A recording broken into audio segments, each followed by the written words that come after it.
Sir ಇವಾಗ ಇನ್ನೊಂದು ಆ, ಮನೆ ಬೀಗ ಹಾಕೊಂಡು ಹೋಗಿರ್ತಾರೆ. ಸೊ ಮನೆ ಹತ್ರ ಯಾರು ಸೆಕ್ಯೂರಿಟೀಸ್ ಇರಲ್ಲ, ಸಿ ಕ್ಯಾಮ್ರಾ ಇರುತ್ತೆ. ಬಂದು ಇವಾಗ ನೈಟ್ ಬೀಗ ಹೊಡೆದು ಕಳ್ತನ ಆಗ್ಬಿಡುತ್ತೆ. ಸೊ ಕಳ್ತನ ಆದಾಗ ಫಸ್ಟ್ ಪಾಯಿಂಟ್ ನಾವೇನು ಮಾಡಬೇಕು ಸರ್?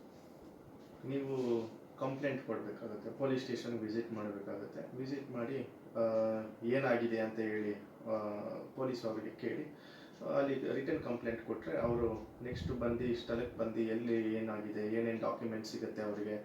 ಈಗ CCTV ಆಗಿರಲಿ ಅಥವಾ ಬೇರೆ ಯಾರಾದರೂ ಆ ಕಳ್ತನ ನೋಡಿದಾರಾ, ಯಾವ ಟೈಮಿಗಾಯಿತು ಎಲ್ಲ ಇನ್ವೆಸ್ಟಿಗೇಷನ್ ಮಾಡಿ ಅವರು ಫರ್ದರ್ ಯಾರಿದ್ದಾನೆ ಅವನು ಕಳ್ತನ ಮಾಡಿರೋನ್ನ ಹಿಡಿಯೋಕ್ಕೆ ಟ್ರೈ ಮಾಡ್ತಾರೆ. ಫಸ್ಟ್ ಇನ್ಫಾರ್ಮೇಷನ್ ರಿಪೋರ್ಟ್ ಮಾಡಿಕೊಂಡು.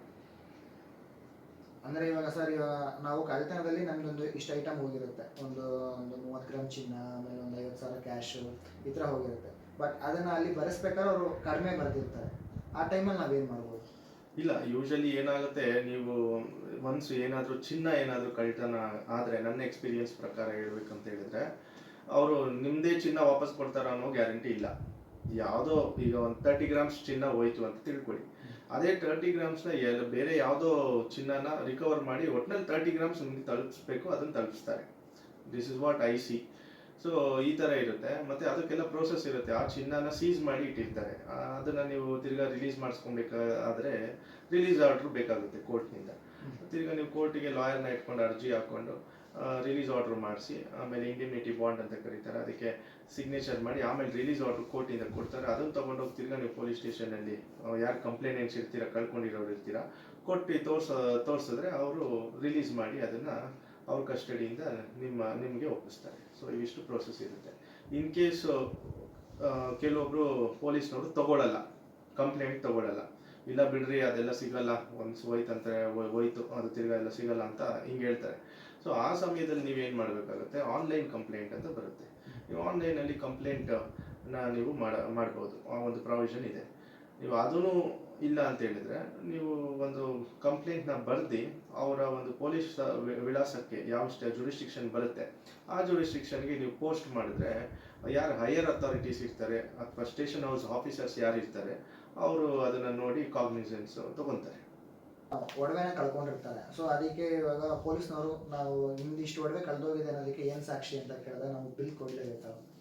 ಇಲ್ಲ, ಈಗ ಏನಾಗಿದೆ, ಈಗ ಹೊಸದಾಗಿ ಖರೀದಿ ಮಾಡುವಂತಹ ಒಡವೆಗೆ ಬಿಲ್ಸ್ ಸಿಗುತ್ತೆ ನಿಮಗೆ. ಈಗ ಹಳೆ ಕಾಲದಲ್ಲಿ ಚಿನ್ನ ಕೊಟ್ಟಿರ್ತಾರೆ, ಒಂದು 20-30 ವರ್ಷದ ಹಿಂದೆ ಚಿನ್ನ ಕೊಟ್ಟಿರ್ತಾರೆ, ಹಳೆ ಚಿನ್ನ ಆಗಿರುತ್ತೆ. ಅದಕ್ಕೆ ಯಾವುದೇ ರೀತಿಯಾದ ಬಿಲ್ಗಳಿರಲ್ಲ, ಅವರು ಅದನ್ನು ಮಾಡಿಸಿರ್ತಾರೆ, ಯಾವುದೋ ಒಂದು ಚಿನ್ನದ ಅಂಗಡಿಯವನ ಹತ್ರ ಮಾಡಿಸಿರುವಂಥ ಒಡವೆ ಆಗಿರುತ್ತೆ. ಸೊ ಅಂಥ ಟೈಮಲ್ಲಿ ಏನಾಗಿರುತ್ತೆ, ಪೊಲೀಸ್ನವರು ಅದನ್ನು ನಂಬಲೇಬೇಕಾಗುತ್ತೆ. ನಮ್ದು ಇಂತಿಷ್ಟು ಚಿನ್ನ ಹೋಗಿದೆ ಅಂತ ಹೇಳಿದ್ರೆ ಅವ್ರು ನಂಬಿ ಅದನ್ನು FIR ಮಾಡ್ತಾರೆ. FIR ಮಾಡಾದ್ಮೇಲೆ ನೆಕ್ಸ್ಟ್ ಅದನ್ನು ರಿಕವರಿ ಮಾಡ್ತಾರೆ ಅಂತ ತಿಳ್ಕೊಳ್ಳಿ. ಯಾರೋ ಒಬ್ಬ ಕಳ್ಳನಿಂದ ಅದನ್ನು ರಿಕವರಿ ಮಾಡ್ತಾರೆ. ರಿಕವರಿ ಮಾಡಾದ್ಮೇಲೆ ಅದಕ್ಕೆ ಕೋರ್ಟ್ ರಿಲೀಸ್ ಆರ್ಡರ್ ಬೇಕಾಗುತ್ತೆ. ತಿರ್ಗಾ ಅದು ನಿಮ್ಮ ವಶಕ್ಕೆ ತಗೊಳ್ಳೋಕ್ಕೆ, ಯಾರು ಕಂಪ್ಲೇಂಟ್ಸ್ ಇದ್ದಾರೆ ಅವ್ರ ವಶಕ್ಕೆ ತಗೊಳ್ಳೋಕ್ಕೆ. ಅದು ಕೋರ್ಟು ಕೇಳುತ್ತೆ, ಇದಕ್ಕೆ ಇದಿಲ್ವಾ, ಬಿಲ್ ಇಲ್ವಾ ಅಂತ ಕೇಳುತ್ತೆ. ಆ ಸಮಯದಲ್ಲಿ FIR ಏನು ದಾಖಲೆ ಮಾಡ್ಕೊಂಡಿದ್ದಾರೆ ಆ FIRನ ತೋರಿಸ್ಬೇಕಾಗುತ್ತೆ ನಾವು. ನೋಡಿ, FIR is the only the main base for this ಅಂತ ಹೇಳಿ. ಬಿಲ್ಲು ಇಲ್ಲ, ಹಳೆ ಚಿನ್ನ ಆಗಿರೋದ್ರಿಂದ ನಾವು ಕೂಲಂಕುಷವಾಗಿ ಅಲ್ಲಿ ಕೋರ್ಟ್ಗೆ ತಿಳಿಸ್ಕೊಡ್ಬೇಕಾಗುತ್ತೆ. ಇದು ಹಳೆ ಚಿನ್ನ ಆಗಿರೋದ್ರಿಂದ ಇದಕ್ಕೆ ಬಿಲ್ ಸಿಕ್ಕಿಲ್ಲ ನಮಗೆ. ಆದ್ದರಿಂದ FIR ಒಂದು ದಾಖಲೆ, ಕಳ್ಕೊಂಡಿರೋದಕ್ಕೆ ಒಂದು ದಾಖಲೆ ಇದೆ, ಇಷ್ಟು ಗ್ರಾಮ್ ಕಳ್ಕೊಂಡಿದ್ದೀವಿ ಅಂತ ಹೇಳಿ ನಾವು ಆರ್ಡರ್ ಮಾಡಿಸ್ಬೇಕಾಗ್ತದೆ.